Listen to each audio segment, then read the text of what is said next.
You're fired. Fired? Welcome to Watch Mojo, and today we're counting down our picks for the top 10 creators fired from their own TV shows. There are bigger sacrifices one might be asked to make than going a little mad.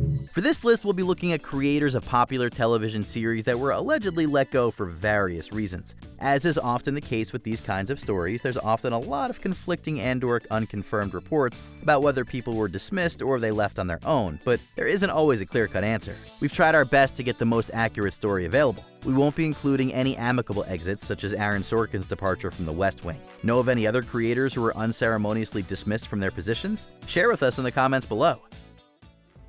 Number 10. Donald P. Bellisario, NCIS. It's strange to think that this immensely successful and long-running crime drama ever had a period of strife. I was going to say, if either one of you two wingnuts ever disobey a direct order again, I'll kill you myself. Donald Bellisario co-created the series as a spin-off of his other show, the also long-running Jag. Despite Bellisario's experience, he had apparently developed what could be referred to as a chaotic management style. I want other reasons why someone would chop off his hands. Tony! Eat something. That's how star Mark Harmon put it, who clashed with Bellisario frequently over extensive shooting schedules and last-minute production changes. It got so bad that CVS handed over Bellisario's showrunning and writing duties to others, and he retired soon after. However, he may have held a bit of a grudge. It was kind of weird when you were being nice, not that you're not nice. He ended up suing CBS later over NCIS Los Angeles, arguing that he had first rights to any spin-off. Number 9. Chris Savino, The Loud House. This animated comedy about the middle child, a boy with 10 sisters, has been celebrated for its diverse characters. Hey, Clyde. Hi, Mr. McBride. Hi, Mr. McBride. Hi, Lincoln. Ready for your big night? You bet. It's just a shame that it came from such a problematic creator. Chris Savino created and ran the Nickelodeon series until 2017. Midway through the airing of its second season, harassment allegations from around a dozen women came to light, stretching back around a decade. Nickelodeon quickly gave Savino the boot, with story editor Michael Rubiner taking his place. Loney, you're making us cheat! Then you've been doing this the whole time! All the weird stuff that happened during the race, it's been you! Lana, you don't— Zip it, Lincoln! You're fired as my co-driver! Thankfully, Savino's behavior hasn't tarnished the show's legacy. It's received multiple awards, including a Daytime Emmy for Outstanding Children's Animated Series, as well as 2 films, a spin-off, and a live-action series currently in development for Paramount+. Whew, that took a lot out of me. I could really go for a chilled juice box right about now. Still not your assistant. Number 8. Scott Buck, Iron Fist.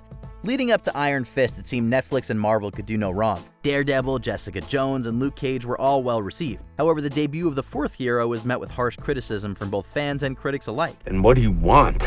I want answers. I want to know what happened to me, to my parents, to the company that has my name on it. Marvel had hired Scott Buck as creator, a questionable pick as he had recently finished a divisive tenure on the last 3 seasons of Showtime's Dexter. With the show anything but a hit, Buck was replaced for Iron Fist's 2nd season by Raven Metzner. It's not that simple. I couldn't. We've been through this. Yeah. You had your reasons. The sophomore season is widely considered to be better, though nothing could have saved it from cancellation. So you said you had this handled, Ward. We can't know the future. Not completely. Unfortunately for Marvel, it had also hired Buck as creator of a show that would turn out even worse, Inhumans. Number 7. Bryan Fuller, American Gods and Star Trek Discovery. Bryan Fuller has had a somewhat rocky career in TV. Not only has the creator seen cancellations of critically adored TV shows like Pushing Daisies and Hannibal, but he's also been fired from some high-profile projects. He co-created American Gods, based on the Neil Gaiman novel, but he was fired midway through writing season 2. So where are we going today? Well, I have things to do and people to see, but I shall be seeing them and doing them alone. Reasons behind his firing included budgetary issues and disagreements with Gaiman over how to further adapt the source material. Before American Gods, Fuller worked as a creator on Star Trek Discovery. Officially, the decision to leave was mutual, but unofficially, he was pushed out by CBS before the show aired due to budget and deadline issues. It's how I learned that the real world doesn't always adhere to logic. You can't blame him for wanting to leave the TV world behind. He's currently adapting Stephen King's Christine for Sony and Blumhouse. A single product manufactured by a single company for a single global market. Spicy, medium, or chunky. They get a choice, of course. Number 6. Glenn Cord Karen, Moonlighting. Moonlighting is best remembered these days for introducing the world to Bruce Willis. Name's Chance. Chance, Cash, Johnny, Brick, Lonesome, Shane, McCoy. You can call me Zach. The future action star played a detective alongside Sybil Shepherd, his partner and romantic interest. While the show was a ratings and awards darling, at least in its initial seasons, it seems things behind the camera were anything but smooth. You called? Did I call? Yes, I called. I called you every name in every language I could think of and a few I couldn't, and I'll be calling you an ambulance if you don't get out of my office this second. Shepherd reportedly constantly fought with creator Glenn Cord Karen, whose manner of showrunning resulted in production delays, massive scripts, and long shooting days. What I witnessed was a grown man inciting others into unprofessional behavior. Though some reports say Karen left on his own after realizing it'd be him or the lead actress, Shepherd's alleged demand that he be replaced was a request that ABC obliged leading into the show's 5th season. By this time, the show was already in decline and it didn't return for a 6th. Number 5. John Kricfalusi, The Ren and Stimpy Show. The Ren and Stimpy Show is one of the most mature children's shows of all time and one of Nickelodeon's first original cartoons. I believe one day that everyone, everywhere, will know the wonders of my nipples. Kids marveled at and adored the shocking material, but the network took issue with how far creator John Kricfalusi and his animation studio wanted to go. What do you mean you don't agree with me? Do you know who you're dealing with? The controversial banned episode Man's Best Friend is thought to be one of the final straws, though Kricfalusi's constant failure to meet episode deadlines certainly didn't help. Kricfalusi and his studio Spumco were fired after the first 2 seasons. Hello? Is this the Scab Sidekick Union? Yeah, send somebody right over. Someone with experience. It's probably best for Nickelodeon to distance itself from him. In 2018, allegations of underage grooming and mistreatment from former artists surfaced. Needless to say, a revival announced in 2020 is moving forward without him. Number 4. Dan Schneider, Henry Danger. If you've watched any of Nickelodeon's live-action offerings, chances are good you've heard Dan Schneider's name before. You disappointed me tonight. I'm disappointing everybody. I mean, people should just call me Kid Disappointment. He was the creator behind beloved shows like All That, Drake and Josh, Zoe 101, iCarly, and Victorious, just to name a few. A performer needs to feel the part to be the part. I thought we talked about you not tapping my nose anymore. However, in 2018, Nickelodeon cut its profitable ties with Schneider and his production company. At the time, numerous allegations of verbal abuse and even more inappropriate behavior towards the child stars were coming to light. Schneider's show at the time, Henry Danger, kept on moving without him. Henry! Swellview needs us! What's going on? No time to explain. Let's chew with urgency. I don't know the emergency. Good one! Thank you.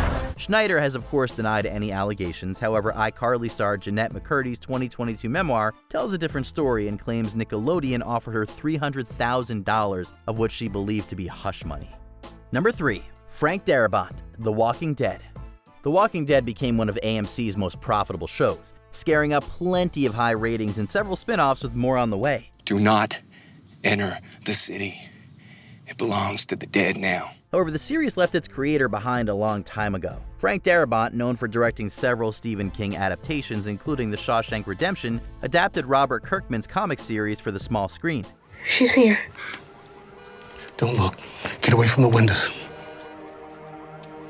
I said go. Come on. But he was fired by AMC soon after the second season began airing. Darabont clashed with the network over budgetary issues, but was also let go for abusive language leveled at other crew members. I'm gonna stomp your ass! The creator responded by suing AMC in separate lawsuits, a process that lasted for the better part of a decade. Number 2. Andrew Kreisberg, Arrowverse. The future of the DCEU may constantly be in question, but on the small screen, the CW brought together multiple famous heroes like The Flash, Supergirl, and of course, Green Arrow. Leo Mueller, you have failed this city. Although it hasn't been without its flaws, the Arrowverse has still managed to build an engaging shared universe. Andrew Kreisberg co-created the 3 shows starring the aforementioned heroes, as well as Legends of Tomorrow. What are you planning to do? Captain Hunter. Look, I'm gonna make this easy. I already have. In 2017, during the height of the Me Too movement, harassment allegations from 4 men and 15 women surfaced against Kreisberg, prompting Warner Brothers to fire him from all projects. Thankfully, the shows kept moving forward, growing and expanding with the other co-creators. It is never too late to try to make things right, or at least better. Before we continue, be sure to subscribe to our channel and ring the bell to get notified about our latest videos. You have the option to be notified for occasional videos or all of them. If you're on your phone, make sure you go into your settings and switch on notifications. Number 1. Dan Harmon, Community. Dan Harmon's firing from Community is one of the most famous instances and a rare occurrence of a creator returning to the show they were fired from. Simple, really. First we... Abed, what did I tell you? You can't just mumble nonsense. No one's cutting away. Harmon served as showrunner on Community during its first 3 seasons, but was let go by NBC leading into its 4th. Reasons included late scripts, unpredictable behavior, and a very public feud with actor Chevy Chase, who played Pierce on the show. I was never one to hold a grudge, Jeffrey. My father held grudges. I'll always hate him for that. Season 4 was a significant downgrade in quality that everyone from the fans to the studio execs could see. With some help from star Joel McHale, Harmon returned to his old position, which he would keep until the show wrapped up in 2015. TV defeats its own purpose when it's pushing an agenda, or trying to defeat other TV, or being proud or ashamed of itself for existing. It's TV. It's comfort. Did you enjoy this video? Check out these other clips from WatchMojo, and be sure to subscribe and ring the bell to be notified about our latest videos.